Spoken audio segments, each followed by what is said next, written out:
Welcome to Fullerton in Focus, the podcast where we shine a light on the heart of Fullerton, its people. Every episode, we focus on our city's infrastructure, the dedicated individuals behind the scenes, and the rich history that makes Fullerton home. I'm your host, Bella Velos, and together we'll explore the stories that shape our vibrant community. 3, 2, 1. I can't do it with a straight face. I'm sorry. You don't have to apologize. Okay. All right. Welcome back to Fullerton in Focus. This is the podcast about Fullerton. So we are here today with our amazing Chief Radus. Oh, thank you. Yay. Clap, clap, clap. Clap, clap.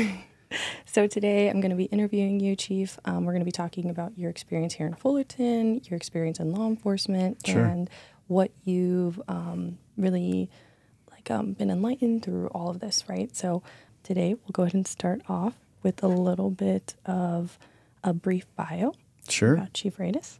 Yeah. So I'll go ahead and read off of here. This is thanks to the Fullerton Observer. So, having served the Fullerton Police Department for over 20 years, John Radus has exhibited unwavering dedication and exceptional leadership throughout his career.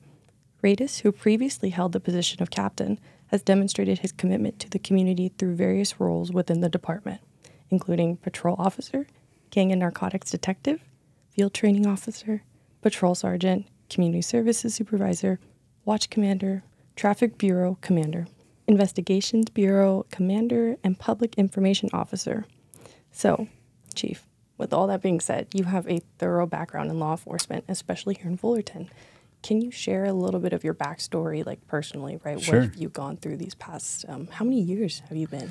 So I started in October of 2002, so coming up on 22 years, actually. Awesome. And I'll be honest, I mean, I've had a really fortunate career, right? If you look at my background and my bio here, I've gotten to work, supervise, or manage really every aspect of our police department, from patrol to investigations to community services, and a lot of things that I didn't know before I started here that were part of policing. And so when the opportunity to become the chief came around, I was actually in a pretty good position, unbeknownst to me, that I had really had the experience to supervise and manage pretty much everything we do here. So I had a really good understanding. I'm like one of those guys, maybe not an expert at anything. My wife will be the first to tell you I'm not an expert at anything, but I know enough to be dangerous about most things here, right? Because I either worked it or supervised it or had something to do with it, right? So I have a pretty good understanding of how the cogs of the wheels of this organization work. So I'm really fortunate. And sometimes I got assignments that I did not want, twice in my career. And I'm really glad I got them because they gave me a really good understanding. And I learned a lot about policing. It's not what you see on TV. It's not necessarily what you as a young cop think policing is going to be. We think policing is, when you're young, is you get in a police car and that's all the police do, right?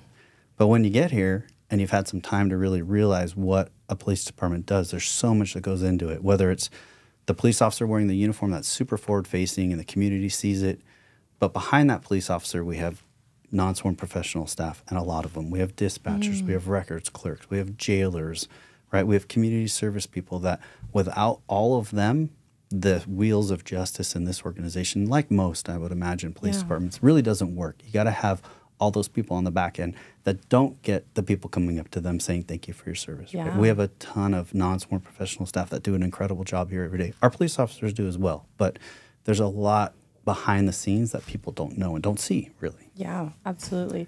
That's incredible that you've been able to work both behind the scenes and now up front. You're the face of the department, right? Yeah, and for better or worse. For right? better. Oh, for better. You. Thank you. You've made Fullerton an amazing place, Thank and you. You've done an amazing job in the year, almost year, right, that you've been with us.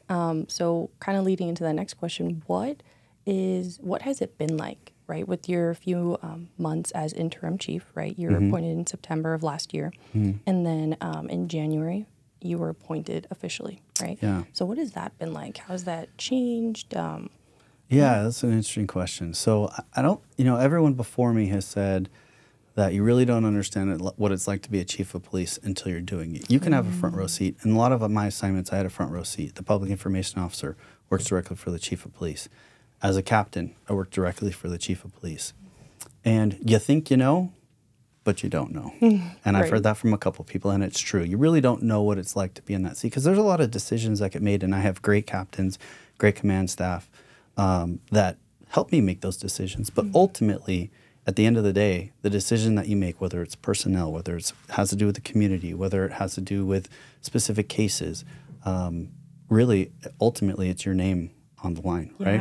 And so there's a lot that goes into decision making. And if people understood, even our own employees, to be honest with you, the amount of time that myself and our command staff puts into making decisions, big and small, I think they'd be shocked, because it's not just like, oh, we're going to do this. There are some decisions that you got to make right then and there, right? But there's others that you can take some time on and really think about the pros and the cons and what goes into it and how's it going to affect the morale of the organization? How's it going to affect the community? How's it going to affect the community, then the organization, right? There's a lot of decisions that are made. So I don't know that I can answer that question, like what it's like. I'll tell you right now, I love this city. I love this city. I love this organization, like, deeply. And so it's an absolute honor. Like, I need to get that out of the way. An absolute honor, and one that I never thought I would be the chief of police here. That wasn't something that was really in my thought process throughout my career. Just timing is one of those things, right? That sometimes things happen and you have an opportunity and you seize it, right? Absolutely. So I heard this quote maybe a month ago, and I have two boys and then a daughter. My daughter's 23. My boys are 14 and 15. They're athletes. And I tell this all the time now. They're probably sick of hearing it, but it goes something like this, and I hope I don't butcher it. But success is not owned, success is leased, and rent is due every single day, right? And I love it, because no matter how successful you think you are, you still got to get up every day and grind it out, whether that's in sports, whether that's your professional life, whether that's in your marriage, right? Whatever it is, you feel like maybe you've reached a point of success, but you don't own it. Right, that rent is due every day, and you got to come to work every single day, or go to practice every day, or whatever. When the game is on the line, every day pay that rent, right? And so, the question, like, you've been here a year. Yes, I have, and it's been actually great. The employees have been great. Our organization's been great. The community has been incredibly supportive. But it's one of those things. Every day, you got to still make sure that you're on your A game. I hope that makes sense. Yeah, no, that's a great answer. I think that, like you're saying, not a lot of people are going to understand it, but those who know, and they get it, right? Sure. Hey, Fullerton, looking for some fun on Friday nights? Join us for the Friday Night Live concert series, starting September 6th through October 4th.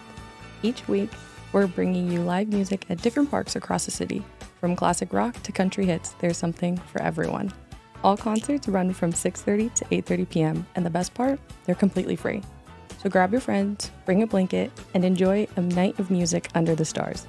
For details, head over to thecityoffullerton.com or check our social media platforms.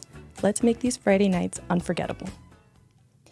So on the topic of leadership, as you were expressing your role as chief, how do you approach leading a community like Fullerton? You explained how Fullerton has a large department, right? Especially in PD. So how are you able to manage your day-to-day, your overall? And like you said, you have to make decisions in the moment. How are you handling that? That's an interesting question. So first of all, I think Fullerton's a super cool town, right? We're the 5th or 6th largest in Orange County by numbers and by size, right? But Fullerton feels like a small town still, right? If you go back to our 4th of July event with the bike parade, man, that was small town America, and it was awesome, right? You had the fire truck with the flag. You had tons and tons of kids. I don't know, 5,000 or 6,000 people riding their bikes through the streets, celebrating our country, right? So I think that's like a little microcosm of what Fullerton is. It's a big town, has a lot of big amenities, but at the core of it, it feels like a small town. And I think the majority of our community wants to feel like they know their police department and wants to feel like it's their police department, right? Yeah. And that's the difference between having maybe a sheriff's department who does a great job with what they do and having your own police department. A sheriff's department, people come and go, right? They come, they work that area for a year, and then they go somewhere else. And their business model is great, and they do a great job for the communities they serve. So this is not a negative thing about them. But the difference is when you have your own police department like Fullerton, our officers work the same areas for years, right? People know me because I was our public information officer for a very long time, right? And so I think there's trust built in that.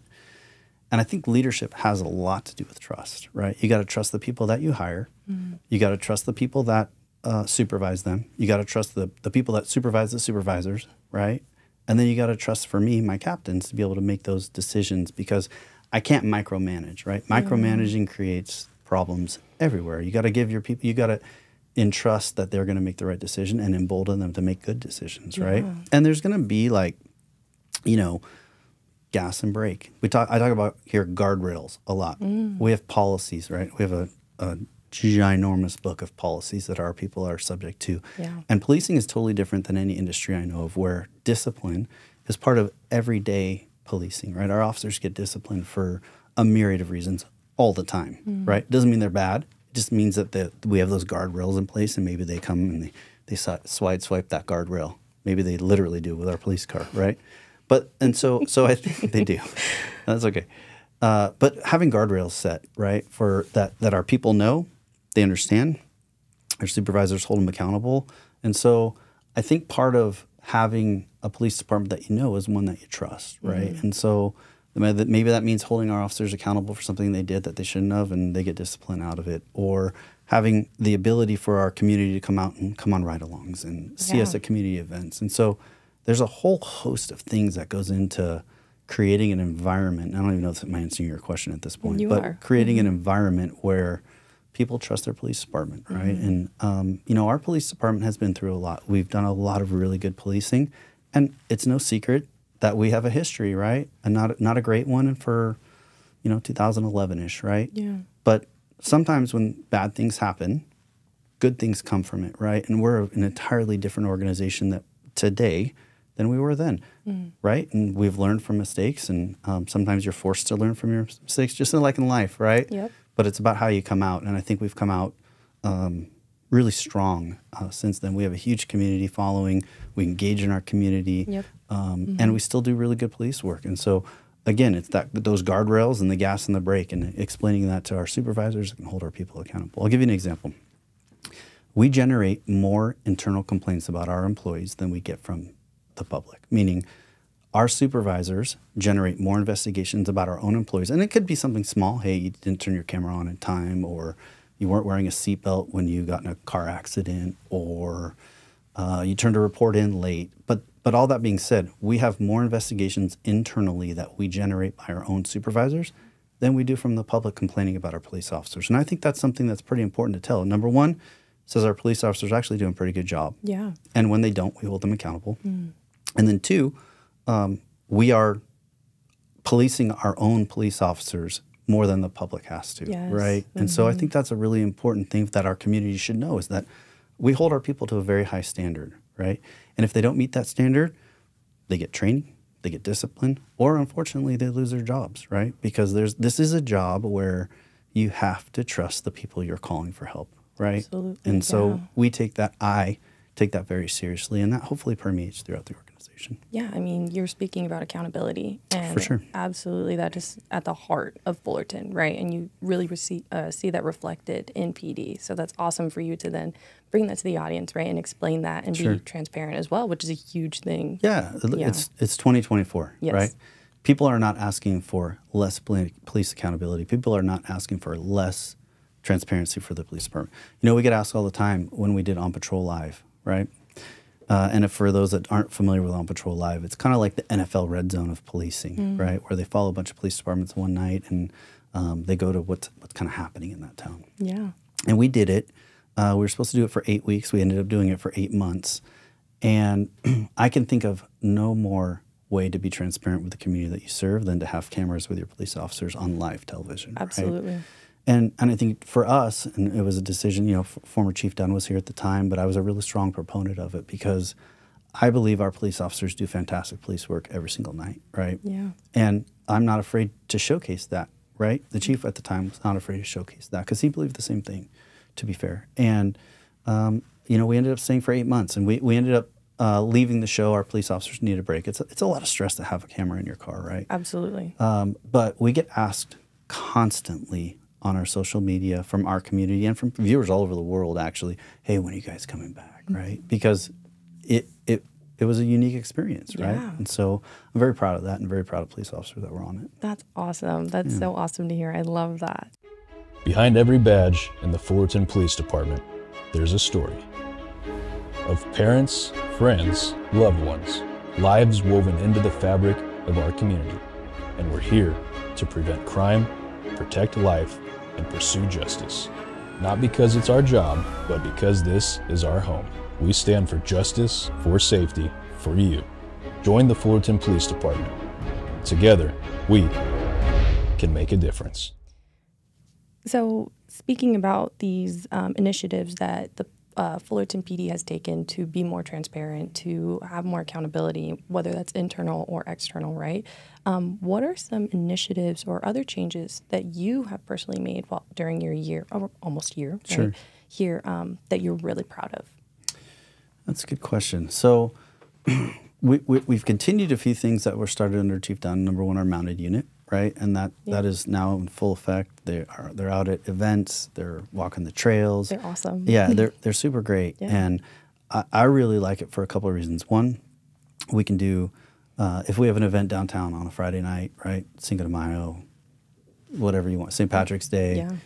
The night before Thanksgiving, by the way, is always a good night to go out. Ooh. It is a big one Take here notes. in Fullerton. Yeah, we can have force multiplier, right? So we're part of a regional team. We can get multiple horses here, and just for a visible effect, right? They can ride our trails. You'll see Fullerton horses at other cities' events. Yeah. So that's one thing that's really cool. Another thing that we started right around the time Chief John was leaving was a social worker program. We're still moving forward with it. It's been a challenge, to be honest with you, because we got about $500,000 from the County of Orange to do the first ever social worker program assigned to a police department. And we're grateful that the county trusted us to do that. But with that comes a ton of framework that didn't exist, right? Yeah. We have to work with the county to be able to write mental health holds. We have to figure out what calls for service our social workers can go to, what calls they can't, what calls are safe for them, what calls are not. Come up with a training program, come up with things as mundane as uniforms. What uniforms are they going to wear? What cars are they going to drive? Who are they going to work for? Where are they going to sit? Yeah. Who are they going to report to? Is the county going to review their work? And so we're working through that. I'm really happy to say we have 3 actually in backgrounds right now. And so we're really hoping to get it off the ground, but it's taken a little bit longer than we anticipated. So we'll see how that goes. And again, we're grateful the county trusted us to partner with us, right? One thing that we started in October of last year was something called Operation Clean Streets. If you look at Fullerton, we have a significant homeless population, right? Yes. We also have the Hope Center, which is homeless outreach and proactive engagement here in Fullerton. That's a multi-agency, multi-jurisdictional, multi-occupational program, right? And it's all aimed at helping homelessness, right? And addressing the homeless need here in Fullerton. So in October of last year, we started something called Operation Clean Streets, where we did quality of life enforcement in addition to homeless outreach and engagement on kind of a supercharged level. And we really focused on like the Orange Thorpe corridor and areas where we know there's significant homeless populations. Yes. And it was actually very effective, right? I think if you drive Orange Thorpe today, you see less people in need and less quality of life issues. And what do I mean by quality of life issues? So people using drugs in public, people drinking alcohol in public, public nudity, crimes that would affect your ability to go to a grocery store because you're fearful for your safety, right? Or to go to, a retail box down on Orange Thorpe and Harbor. And so we really worked with our nonprofit partners, NGOs, homeless outreach groups to come out and do really a very focused effort on quality of life issues. And that's not to say homeless issues. That's quality of life issues because there's lots of people that are not homeless that are doing those things in public. And there's a lot of reasons for that, right? I'm not going to get political, and this is not politics. It's just the fact that our laws in the state of California changed, right? Yeah.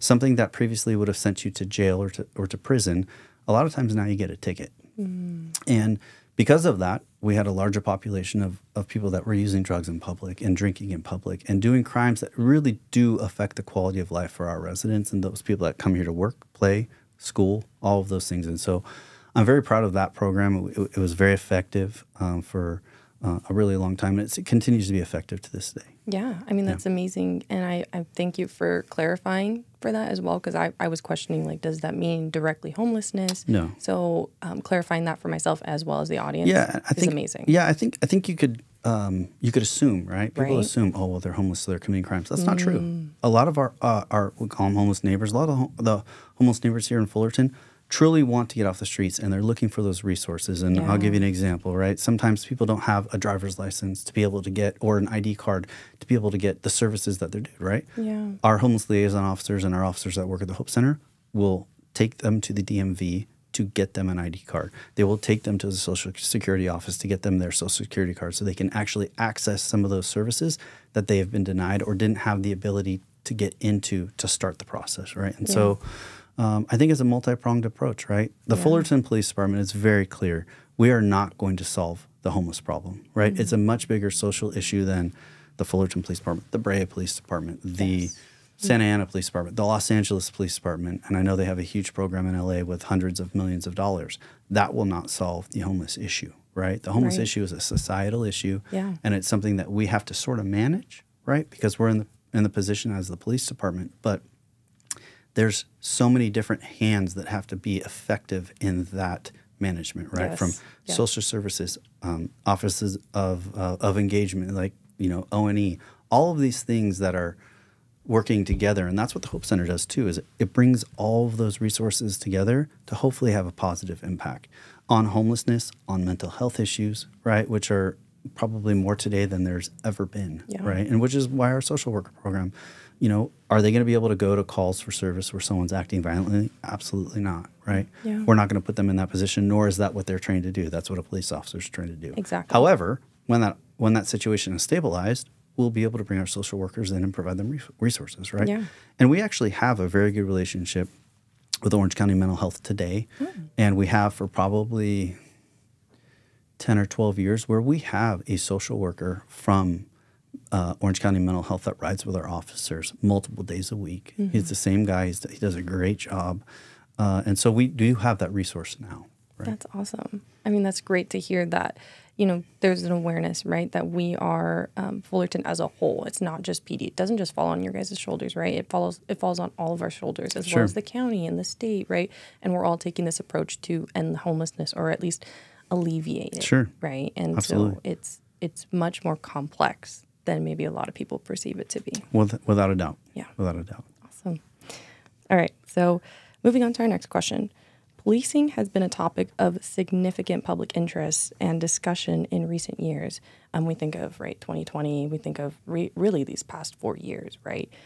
So how do you see the role of law enforcement evolving in communities like Fullerton, and as you were talking about the county as well? What do you see the future? It's an interesting question. And I will say this, and it goes back hundreds of years. Sir William Peel said, the people are the police and the police are the people, right? And it's true, right? We work for the people of Fullerton, right? We do. And so our police department, number one, reflects the community that we serve statistically, right? And that's the makeup of our officers, our non-sworn professional staff, right? Our volunteers. But really, when the community is going to demand police transparency and police accountability, our job is to provide that, right? And so I think we here actually do far more than people understand. One, we have something called a SB 1421 website. And SB 1421 was essentially a law that was passed that said, hey, anytime there's it has to do with public records and police use of force or police misconduct, right? Our city actually has a 1421 website. It's on the City of Fullerton's website. And any time that we get asked for information pursuant to that, we post it online. And I don't know of any other city that actually does that. So it's posted online. Yeah. We obviously meet or exceed all state requirements regarding police accountability, whether that's releasing our videos to the public. In fact, we started that in 2018 when we had an in-custody death prior to any requirement by the state, which was 2021, 22, I think. Yeah. We release all relevant videos, photographs, audio recordings regarding any significant use of force. And we have done that since 2018. In fact, we were the first in Orange County to do that. Awesome. And we call them our critical incident community briefings. Yep. We have RIPA here in the state of California, which is the Racial Identity and Profiling Act. And so now anytime a police officer in the state, this is not a Fullerton thing, in the state of California conducts any sort of enforcement or response to a call for service where enforcement is going to be a result of that, our officers have to log on to a site and provide demographic data regarding that stop, right? What they believed the person was. Did they believe the person was white, black, Hispanic? Did they believe the person was straight, homosexual, all the different LGBTQ plus categories, right? Prior to that stop. And so we have gone a step further, and we actually published that data. We've been working on it like 2 years, but we published that data on our website. So where are our stops? Where are our stops in relation to where are our calls for service? And that is actually on our website, where there's a heat map that shows you this is where the police department gets the majority of their calls for service. This is where the police officers conduct the majority of their enforcement, right? And so, again, talk about transparency, accountability. It shows you exactly where our officers are doing their enforcement in relation to where our calls for service are. Awesome. Wow. Yeah, so, I mean, we have I talked earlier about our internal affairs. We have 3 sergeants that are solely dedicated to internal affairs and public records requests. And, again, we meet or exceed in the state of California, whether it's through POST, which is Peace Officer Standards and Training, or the California Department of Justice, imposes, and I say imposes, but imposes a lot of requirements of police departments, and we meet and exceed all of those. That's amazing. Yeah, that's awesome to hear. Yeah. I love that. I mean, we really see it reflected in not only just the streets, but in general here. At least I felt it, right? Being here in this department, or being here, I love being here. I feel safe. I appreciate and that's like a big thing for, I think, a lot of folks. And you do see that online, that our community, especially on our city page, on Fullerton's PD page, which you can follow them on social media, by the way. That's right. Like us on Facebook. You see that support from the community, and that's beautiful to see you guys also supporting, right? Us. Yeah, I appreciate that. Yeah, Thank you. Thank you. So one of our last questions is, Chief, what do you love most about being Chief of Police? Man, that's a great question. So I truly love, and it's like I have this like deep-seated love for the Fullerton Police Department, right? I grew up here. If you think about it, I've been here 22 years of my life. I'm 45. Yeah. And so the vast majority of my life, I have been here, right? Yeah. Don't let the gray fool you. I'm only 45. Hey.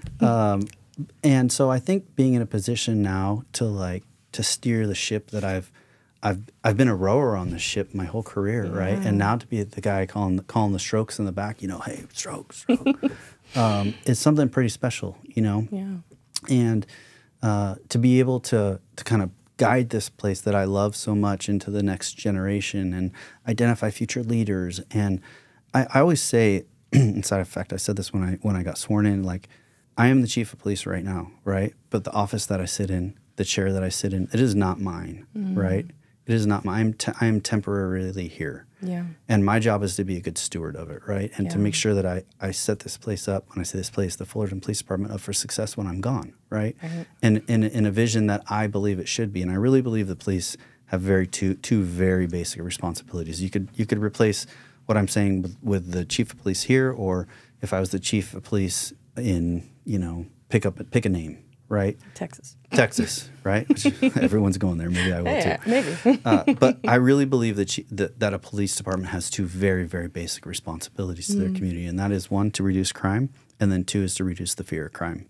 Ooh. And if you think about everything that we do, reducing crime, that's our police officers. That's our responding to calls for service. That's them looking for bad guys that are doing bad things. Bad guys and gals. I'm using bad guys as a euphemism, right? But finding bad guys and taking them to jail. That's reducing crime, right? Especially, hey, you have a burglary spree. Our people are chasing the people that are conducting those burglaries. Or I talked about Operation Clean Streets. That's crimes that are occurring in public that are affecting the quality of life. That's reducing crime, right? And the second one is reducing the fear of crime. And that's a little more nebulous, right? How do you reduce the fear of crime? Well, there's communities that are negatively impacted by crime. There's just no doubt about it, right? Yeah. And that's having our police officers visible there and having relationships with those residents so they feel comfortable calling us, right? There's segments of our communities, whether it's here, Santa Ana, Orange, it doesn't matter, culturally or how they were raised, that they're not comfortable calling the police. Our job is to break down that barrier so they understand that we're here to help them, right? That's awesome. And that's that reducing that fear of crime, right? Yeah. Whether that's, this last week was the first week of school, right? We had police officers at every school for the first week, right? And I got questions like, oh my God, is something wrong? No. We just want to welcome the students back and create relationships, right? And let them see the police care about them. We want you to have a good first week of school. Yeah. And we'll be back, maybe not for every day for the next, 10 months or 8 months, but we'll be back, right? And we want, hi. we just want to say hi, And so I think that's really a big part of it. But those two things, I believe, are really the basic functions. Now, how you accomplish those two missions of reducing crime and reducing the fear of crime, very complicated, very complex. I can imagine. But the two basic functions, if my police officers come to work every day and know, okay, the chief wants me to reduce crime and reduce the fear of crime. How am I going to do that? Okay, well, I think I can figure that out, right? Is be visible. Yeah. Right? Be present. It really is simple. Don't park your car behind a Target and watch Netflix. Not that ours do that. But you know what I mean? Like our police officers have a lot of autonomy when they're driving around. Yes. Use that time for good. Yeah. Right? Use that time to reduce crime or reduce the fear of crime. If you're writing a police report, park in a park and write your police report so you're visible and people can go to the park and feel safe. Right. It's very simple behind a very complex machine. Absolutely. Yeah. I mean, it's this big, like we think it's a really big monster, a big machine working. Sure. But really it's these small parts that make up the whole. Oh, right? for sure. And it's that accountability, those small things that we start off with that really builds up this whole monster of machine, but really it's there to help us. Right? It's there to protect us. For sure. Yeah. And we within the last year or so, we developed a new mission statement. It was actually a little over a year ago. 2 of our police corporals were tasked with, hey, come up with a new mission statement from the department. And I think it was and Chief Dunn directed this. I don't want to take credit where credit is not due. Chief Dunn asked them to come up with this. And I was a captain at the time and I fully supported it, is that when a mission statement, and I believe every organization, whether you make widgets, you sell widgets, you volunteer widgets, right?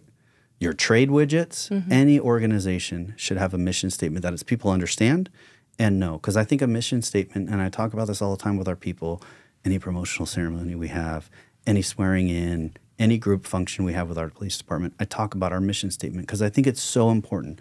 A mission statement tells our police officers every single day what we expect from them. And then it tells our community what they can expect from our police officers, right? And from our organization just in general. And our new mission statement is this.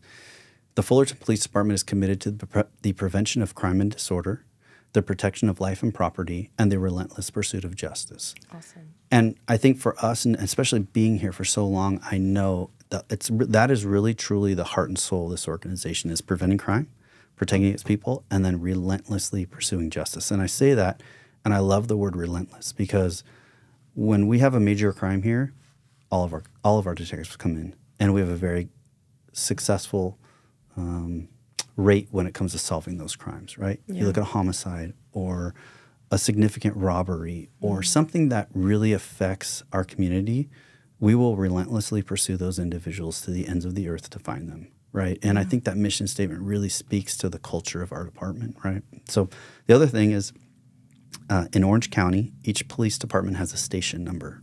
So Fullerton is station 24, right? So my kids' sports numbers are 24. Right? That's awesome. They know it, right? Yeah. We have a sergeant whose son played professional baseball. His number is 24. Wow. If you were to take a poll of our employees, the number 24 is very significant to them personally, right? And it transcends into their kids. On our badges, we have a 24, right? On the top of our police cars, it says 24. There's a 24 in our bathroom, right? Like it's just it's a thing. It's an identity and a culture. Yeah. That mission statement that I just said to you is 24 words. Wow. Right? Which is pretty cool. Right? That's Pretty cool. awesome. Pretty cool. Yeah. So, That's incredible. Yeah. I love that. Yeah. So, Chief, thank you so much for being so thorough and transparent. You know, right? That was a big theme for today. So thank you for sharing with the community, sharing with me, and having this experience. I've really enjoyed this. I just want to ask, do you have anything else that you'd like to share with us? No, number one, I appreciate the opportunity. I hope people watch it. I'm looking at the 3 cameras. Please watch us. Please. This police department is a very special place. Clearly, I'm biased because I've been here for a long time and I truly love it. But I think what you find with our police department, which may be a little bit different, is that there's a culture here where our police officers and our non-sworn professional staff and our organization is very tight-knit, right? And it's really based on the premise that they're passionate about what they do, right? And I think passion is contagious. And so I think it's, number one, I appreciate the opportunity to come talk about this place that I love so dearly. And to spend some time with you in this cool new studio that we have, I appreciate it. So thank you. Yeah, thank you, Chief. Yeah. can you tell us what social media that Fullerton has that, you mentioned Facebook earlier. Where can people find you as well as all of PD? Yeah, so we have Facebook, Instagram, and Twitter, which I understand is X, but I still call it Twitter. I'm sorry. Is it Elon that owns? Yes. Yeah, sorry, Elon. It's still Twitter to me, but we are on X as well. Yes. And so find us there. And here's the thing. We post all of our community events on there beforehand. We'll show some pictures of them afterwards. But I would just encourage our community that if you see that we're hosting something, come by, check it out, talk to our police officers. You're going to find they're normal human beings, right? And so I think that's what those events are for, is so people can kind of get to understand and get to know the police department and their police officers. I say their police officers because we are their police department. I am their chief. Yeah. And we're here to serve our community. So thanks for the opportunity. Awesome. Thank you, Chief. Moving forward, Fullerton in Focus, one of the things we'd like to do is you, our current guest, leave a question for the next guest. I'm not going to tell you who it is. Oh, that makes it even harder. I might give you a hint. Okay. Well, he kind of runs the place. Oh. Oh, so if you want to leave a question. Okay. Yeah. What do you think is special or unique about Fullerton opposed to the, I believe, 4 other cities you may or may not have been a city manager at? What makes Fullerton unique? Ooh, that's a great question. Thank you. Awesome. Well, I can't wait to go ahead and interview Mr. Mystery. The Mystery Man. Mystery Man. We won't He say is his the name. international man of mystery. I will say that. He is. But going back to you, of course, is all about you. Thank you so much for your time. We really appreciate having you here. Appreciate it. We hope to have you back. Yeah, this was fun. I appreciate it. Thank you for the opportunity. Thank you, Chief. All right. See ya.